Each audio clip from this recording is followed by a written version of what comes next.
В Усьмайском краеведческом музее на днях прошла выставка Алены Коноваловой. На ней представлены работы художницы. Это портреты, пейзажи, графические картины, натюрморты.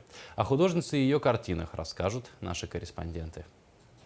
В Усьмайском районе женщин, занимающихся творчеством, сегодня с каждым разом становится все больше, деятельность которых разнообразна.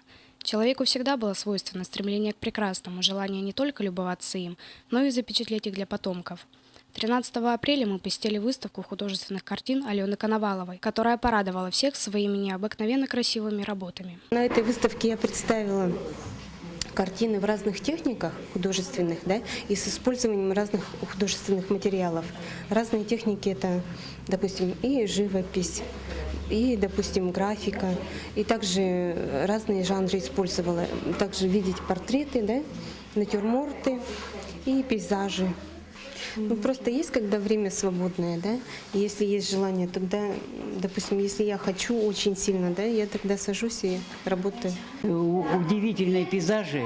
Я был потрясен такой красотой, таким изумлением. Я выражаю благодарность и думаю, надеюсь, что дальше еще мы будем восторгаться этой красотой.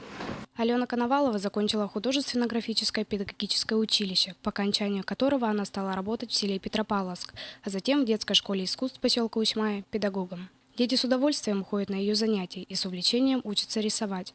На данный момент у нее обучается 20 детей. Алена Григорьевна, я уже хожу 4 года. Мне нравится, как она рисует и как она преподает. Она добрая, всегда поможет и подскажет, что, если что-то мы не понимаем. Она очень хороший учитель. Нельзя стать художником, не имея художественного таланта. Многие талантливые мастера и художники на протяжении веков вкладывали свою душу в развитие искусства. И про каждого из мастера можно сказать, что он осуществляет свой вклад в общую сокровищницу искусства не только своего района, но и республики. Анастасия Выборкова, Юрий Владимир Таюрский, НВК Саха, Усьмайский улус.